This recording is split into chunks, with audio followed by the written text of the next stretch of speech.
Hello friends, welcome to the new episode of my channel. আমি অরিত্র। তো কালকে চলে এসেছিল যে অডেসির ট্রেলার। তো কীরকম হলো ট্রেলারটা, প্রায় 2.5 মিনিট মতো রান টাইম ট্রেলারটা আমার ব্যাপক লেগেছে।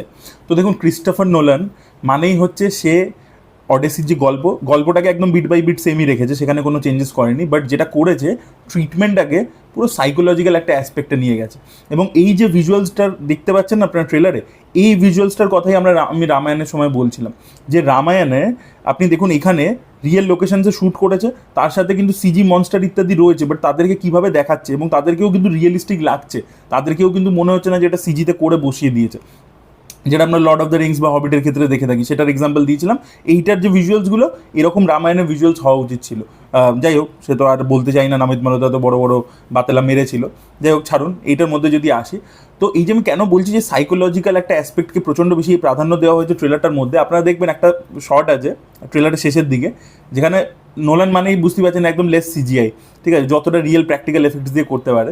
তো ওরা মানে এটাকে দেখতে পাচ্ছে না, মানে মনস্টারটাকে দেখতে পাচ্ছে না, মানে অন্ধকারের মধ্যে। ও বলছে I think he is asleep, এবং সেই সময় অন্ধকারের মধ্যে দিয়ে এসে টেনে নিয়ে চলে যাচ্ছে মনস্টারগুলোকে, ঠিক আছে। তো আপনি দেখুন, একটা এইভাবেও জিনিসটাকে ভাবতে পারেন। এই যে অডেসির গল্পের মধ্যে আমরা দেখতে পাচ্ছি যে যখন ও বাড়ি ফিরছে, বাড়ি ফেরার যে গল্পটা রয়েছে ট্রোজান ওয়ারের পরবর্তীতে, ট্রোজান ওয়ার থেকেই গল্পটা শুরু হবে।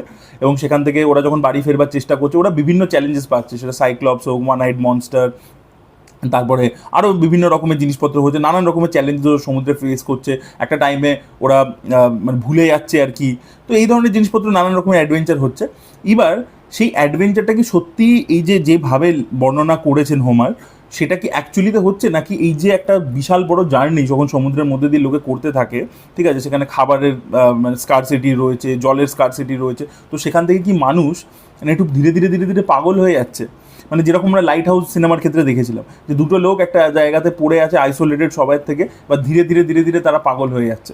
তো সেম জিনিসটা এদের সাথেও হচ্ছে। তো এরা যে জিনিসগুলো বর্ণনাগুলো বইয়ের মধ্যে আছে, গল্পের মধ্যে আছে, তো সেটা কি অ্যাকচুয়ালিতে হয়েছে এদের সাথে, না এটা পুরোটাই এদের সাইকোলজিক্যাল একটা অ্যাসপেক্ট, ঠিক আছে, এরা এইগুলো ইম্যাজিন করেছে, ঠিক আছে। তো ওই যে সাইকোলজিক্যাল ফিয়ারটা, বা এই যে একটা সমুদ্রের মধ্যে আমি যাচ্ছি তো যাচ্ছি, তখনকার দিনে তো আর এরকম ম্যাপস থাকতো না, কম্পাস থাকতো না, তো পুরোটাই হাওয়ায় সেলিং হচ্ছে, ঠিক আছে। তো সেই জিনিসপত্রের মধ্যে বহু বছর ধরে যখন ওরা ট্রাভেল করছে করছে করছে, ওদের মাথাটা নর্মাল নেই, ঠিক আছে। তো সেই যে সাইকোলজিক্যাল সেই সাইকোলজিক্যাল ফিয়ারটা বা সেই মেন্টাল স্টেটটা ওইভাবে একটা মনস্টার্স ওয়েতে যেন উঠে আসছে, সেটার ডেপিকশন। তো তাই জন্য না ওই জিনিসটাকে একটা সাইকোলজিক্যাল ট্রিটমেন্টই দেওয়া হয়েছে, যে ওরা কিন্তু সবসময় যে সামনে দেখতে পাচ্ছে, সবসময় সামনে এসে লড়ছে।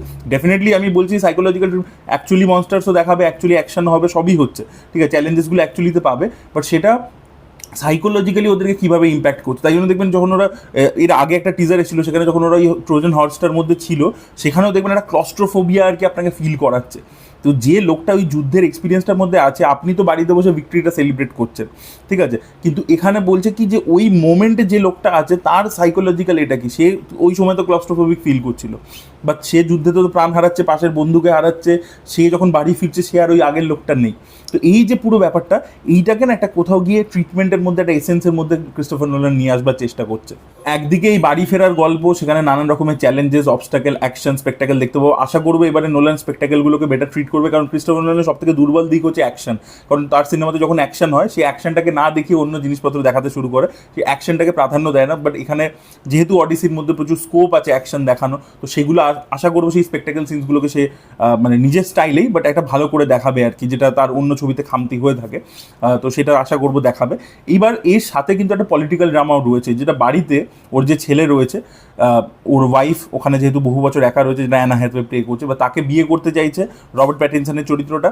এবার টম হল্যান্ডকে এই সেখানের যে পলিটিক্সটা আছে, ও যে পুরো এস্টেটটাকে আর কি ক্যাপচার করে নিতে চাইছে, সেটাকে আটকাবার চেষ্টা করছে। তো সেখানে একটা ব্যাক ইন দ্য হাউস একটা পলিটিক্যাল ড্রামা চলছে, যেটা গেম অফ থ্রোনস মতো কাইন্ড অফ একটা। এবং এর অডিসির যে এন্ডিংটা, ঠিক আছে, যেখানে ও শুটার্সদেরকে মেরে দেয়, ঠিক আছে, মানে অডিসিয়াস আর কি একটা বেগারের এতে আসে এবং তবে লক করে দেয়, তারপর সব নিজের ছেলের সাথে মিলে সবাইকে মেরে দেয়।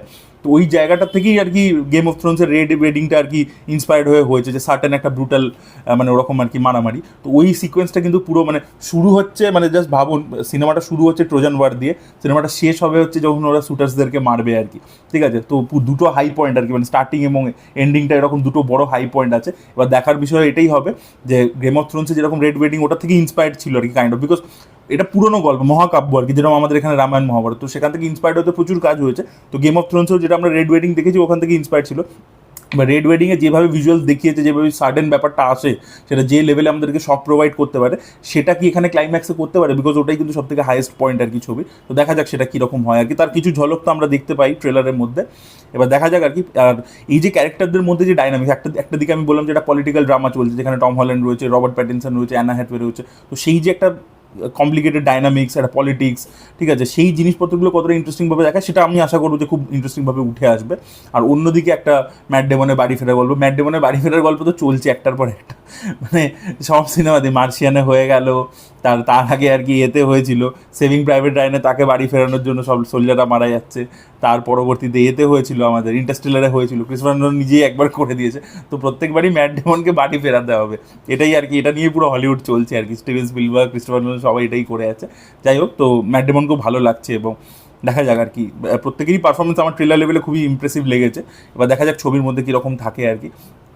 টম হল্যান্ডের পারফরমেন্স এই ছবিটার মধ্যে কীরকম হয় সেটাই সব থেকে ইম্পর্টেন্ট আর কি, বিকজ বাকিরা তো মোটামুটি করেছে আর কি ক্রিস্টোফার নোলানের সাথে কাজ, বাট টম হল্যান্ড কীরকম পারফরমেন্স দেয় সেটাই দেখার মতো বিষয় হবে।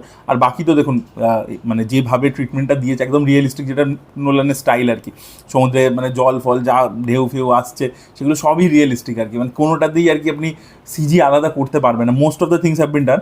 এবার দেখা যাক আর কি যতগুলো ক্রিচার ইত্যাদি আছে সেগুলোকে কীভাবে দেখায়, যতটুকু ঝলক দেখতে পাচ্ছি সেটা কিন্তু প্রচণ্ড প্রচণ্ড রিয়েলিস্টিক লাগছে, এইটা দেখুন কোনো ক্রিটিসিজম হবে না। এবং বেশিরভাগ ক্ষেত্রে দেখাচ্ছে না, ক্রিস্টোফার নোলান যে চাইলে দেখাতেই পারে, যত খুশি মানে ভিএফএক্সের বাজেট করতে হবে, সেও কিন্তু মানে লুকিয়ে রাখছে সাইকোলজিক্যাল অ্যাসপেক্টটা, ওই ভয়টাকে দিয়ে, যে না দেখিয়ে আমি ভয় দেখাবো, যেটা জর্জে স্টিভেন স্পিলবার্গ বহু বছর আগে করেছিল, সেই অ্যাপ্রোচটাই কিন্তু এখনও মানে ক্রিস্টোফার নোলান নিচ্ছে। তো ব্যাক টু বেসিক্স, যে মাস্টার্সরা এইভাবে করেছে আমিও এইভাবে করবো, তো সেই জিনিসটা দেখা যাক আর কি তিনি কীরমভাবে পুল অফ করেন। ট্রেলারটা খুবই ইমপ্রেসিভ হয়েছে, আপনাদের কীরকম লেগেছে অবশ্যই কমেন্টে লিখে জানাবেন। এই ভিডিওটা ভালো লেগে থাকলে লাইক করুন, শেয়ার করুন, চ্যানেলটিকে সাবস্ক্রাইব করতে ভুলবেন না। Bye bye.